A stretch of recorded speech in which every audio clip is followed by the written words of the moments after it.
ഗസയിൽ ആളുകളെ കൊല്ലുന്നത് തുടരുകയാണെങ്കിൽ ഞങ്ങൾക്ക് അവരെ പോയി കൊല്ലുകയല്ലാതെ മറ്റു വഴിയില്ല. ഡൊണാൾഡ് ട്രംപിന്റെ മുന്നറിയിപ്പാണ്. യുദ്ധം അവസാനിച്ചുവെന്ന പ്രഖ്യാപനത്തിന് ശേഷം ഇസ്രായേൽ ഗസയുടെ വിവിധ ഭാഗങ്ങളിൽ നിന്ന് പിൻവാങ്ങിയിരുന്നു. പിന്നാലെ ആഭ്യന്തര സംഘർഷങ്ങളുടെ വേദിയായി മാറി ഗസ.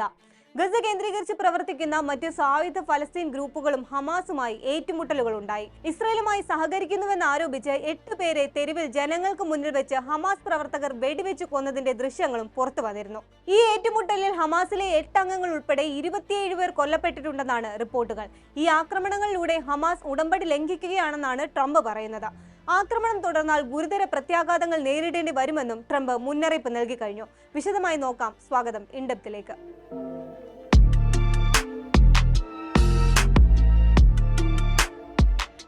ഹമാസ് ഗസയിൽ നടത്തുന്ന ആക്രമണങ്ങൾ തന്നെ ബാധിക്കുന്നില്ല എന്നായിരുന്നു ട്രംപ് മുൻപ് പറഞ്ഞിരുന്നത്.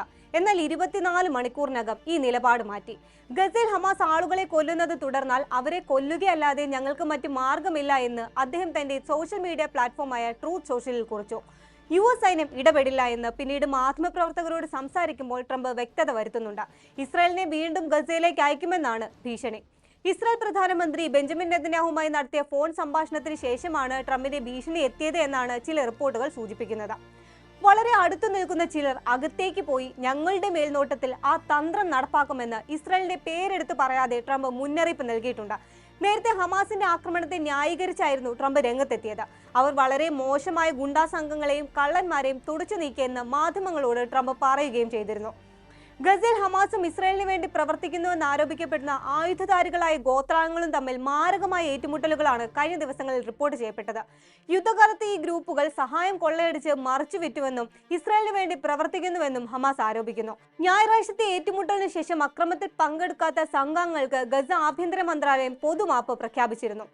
ജൂണിൽ ഹമാസിനെ അസ്ഥിരപ്പെടുത്താനുള്ള ശ്രമത്തിന്റെ ഭാഗമായി ഗസയിലെ ചില ഗുണ്ടാ സംഘങ്ങൾക്ക് ഇസ്രായേൽ ആയുധങ്ങൾ നൽകിയതായി ഇസ്രായേൽ ഉദ്യോഗസ്ഥർ തന്നെ സമ്മതിച്ചിട്ടുണ്ട്. ദോമിഷ് എന്ന വംശമാണ് ഹമാസുമായി ഏറ്റുമുട്ടുന്നവരിൽ പ്രധാനികൾ. ഇവർക്ക് പിന്നിൽ ഇസ്രായേൽ ആണെന്ന ആരോപണം ശക്തമാണ്. ഞായറാഴ്ച പ്രമുഖ ഫലസ്തീൻ മാധ്യമപ്രവർത്തകനായ സലേ അൽ ജഫ്രാവിയെ ഇവർ കൊലപ്പെടുത്തിയതായും റിപ്പോർട്ടുകൾ പുറത്തു വന്നിരുന്നു. ഈ സംഘർഷങ്ങൾ സമാധാനം എന്നത് അസാധ്യമാക്കിയിട്ടുണ്ട്. ഗസയിൽ സഹായ വിതരണവും തടസ്സപ്പെട്ടിരിക്കുകയാണ്. അഭയാർത്ഥികൾ തിരിച്ചു വരുന്നത് വളരെ ഭയത്തോടെയാണ്. ഫലസ്തീൻ ജനതയ്ക്കെതിരായ ഭീകരതയാണിതെന്ന് UN ചൂണ്ടിക്കാട്ടി. യുദ്ധം അവസാനിച്ചെങ്കിലും ആഭ്യന്തര സംഘർഷങ്ങൾ വീണ്ടും സമാധാനം നശിപ്പിക്കുകയാണ്. എന്നാൽ ഈ അക്രമത്തിന്റെ പശ്ചാത്തലത്തിൽ മാത്രമല്ല ട്രംപിന്റെ ഭീഷണി എത്തിയത്. സമാധാന കരാറിന്റെ ഭാഗമായി ഹമാസിനെ നിരായുധീകരിക്കുമെന്ന് ട്രംപ് ആവർത്തിക്കുന്നതിനിടെയാണ് ഈ അക്രമ സംഭവങ്ങൾ ഉണ്ടാകുന്നത്. വെടിനിർത്തൽ പദ്ധതി പ്രകാരം ഹമാസ് ആയുധങ്ങൾ ഉപേക്ഷിക്കണം, ഗസയുടെ ഭരണത്തിൽ യാതൊരു പങ്കും വഹിക്കാതിരിക്കുകയും വേണം.